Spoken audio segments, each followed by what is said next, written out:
You know, Lacan himself once had this great metaphor for his work. He said his writing was like one of those Japanese paper flowers. You know, the kind that are all dried up and crumpled, but then you drop them in water and they just bloom. Well, today we're going to add the water. We're going to watch his incredible theory of psychosis unfold, starting with a clinical case that is so strange, it unlocks everything. So get this. A woman is just walking down a hallway. Her neighbor's boyfriend walks past her, and in that moment, she hears him shout a single, vicious insult. Sow. Just that one word. But for her, this isn't just an insult. It becomes the absolute, undeniable center of her entire reality, proof that she's being persecuted.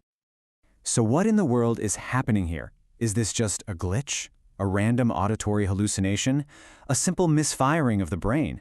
Or, and this is the Lacanian move, is this word actually a message? A clue sent from what he called another scene, the unconscious, that reveals a hidden, almost mathematical logic to her madness. To figure that out, we have to do the one thing that conventional psychiatry so often just skips over. We have to actually listen. We need to get into the nitty-gritty of this clinical puzzle, because for Lacan, the answer isn't in some textbook definition. It's right there in the structure of what was said, and, maybe more importantly, what was about to be said. All right, so here's the key. When her analyst asks her, hey, what were you thinking right before you heard that? She kind of smiles and admits she was murmuring something to herself. Just as the man was approaching, she thought, I've just come from the butcher's. Now that seems totally random, right? Totally innocent. But trust me, that phrase, especially that word butcher's, in connection with Zoe, that is the smoking gun. Now the easy explanation, the one you'd get in Psych 101, is projection. She must have been thinking something aggressive and just projected it onto him. Simple. But for Lacan, that is just lazy. It explains nothing. To see why, we've got to understand just how deep his critique of psychology really goes. Lacan basically said that all of psychology before Freud was just this metaphysical stew, a murky soup of old philosophical ideas about the soul and consciousness.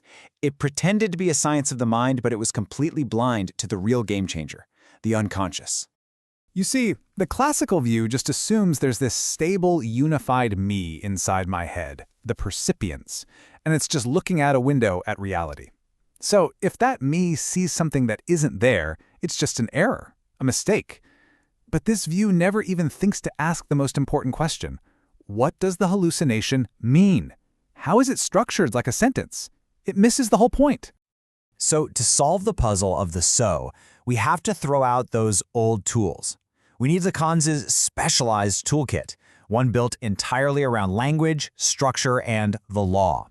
And it really comes down to three absolutely crucial concepts. First up, the signifier. This is the atom of language for Lacan. But here's the twist. A signifier's power doesn't come from its dictionary definition. No, its meaning comes from its position in a vast web of all the other signifiers. Think about the word butcher. It only means what it means because of its relationship to meat, animal, knife, and yeah, in this case, so. This is Lacan's radical point. We think we speak language, but really, language speaks us. It builds the very house of our reality. Second, we have the name of the father. And let's be crystal clear, this has nothing to do with your actual dad. It's a structural function. Think of it like the master key, or a gravitational anchor point that holds that whole web of language and social rules together. Without this anchor, meaning would just drift aimlessly. It's the fundamental law that draws a line in the sand and gives us a stable, shared world. And this right here, this is the whole ballgame. This explains the difference between neurosis, which most of us have, and psychosis. In neurosis, that key anchor, the name of the father, is accepted, but difficult thoughts get pushed down, repressed. They don't go away, they come back as symptoms. But in psychosis, that anchor was never there to begin with. It was foreclosed. It wasn't repressed. It was rejected from the system entirely. It's like a foundational piece of the symbolic universe is just gone. Okay, toolkit in hand, signifier, name of the father, foreclosure. Let's go back to that hallway.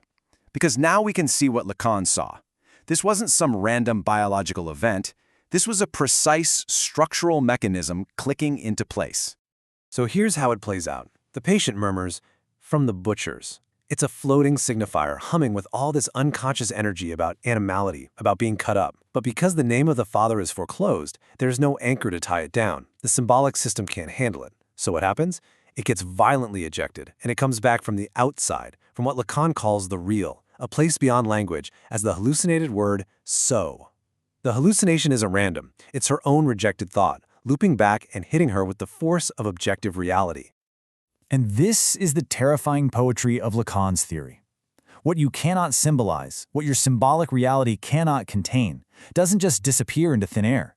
It returns from the real, with all the horror and certainty of something that is absolutely, undeniably there. Now, this same exact structure plays out on a truly epic scale in one of the most famous cases in all of psychiatry, Judge Daniel Paul Schreber. This man wrote these incredibly detailed memoirs about his own psychosis, and they became a goldmine for both Freud and Lacan. He shows us what happens when the psychotic mind has to rebuild an entire universe using only the broken pieces of language. What's so wild about Schreber's voices is that they weren't just random chatter. They had two very distinct jobs. On one side, you have the phenomena of code. The voices were literally teaching him a new, divine language from scratch, with its own vocabulary and grammar. It was language talking about itself. But on the other side, you have the phenomena of message. These were broken, incomplete sentences designed to test him, to challenge his very existence as a subject. Just listen to some of these interrupted messages. The voices would say things like, "Now I'm gonna," and then just stop. Or, "You must," and then silence. Why? They always break off right after the words that position a subject in language, the I and the you. It's a trap. It forces Schreber to fill in the blank, and he almost always does so as some kind of self-accusation. It perfectly reveals that structural hole where his stable I is supposed to be. So what's the bottom line here? The big takeaway from both Isoko and Schreber is that the psychotic symptom is never, ever meaningless noise. It's not a bug, it's a feature. We aren't seeing a breakdown of meaning, we are seeing a different system of meaning, one with its own brutal, rigorous logic. If you just know how to listen, the symptom isn't hiding the structure. The symptom is the structure, laid bare for all to see. And this leaves us with a really provocative, maybe even unsettling question. We love to think of reason and madness as complete opposites, right? Light and dark. But if Lacan is right, if psychosis has its own grammar, its own logic, its own terrible truth, then it forces us to turn the question back on ourselves. What exactly is reason? Is it the only game in town? Or is it just one possible structure among many? And what truths are we missing when we refuse to listen to the logic in what we've so easily dismissed as madness?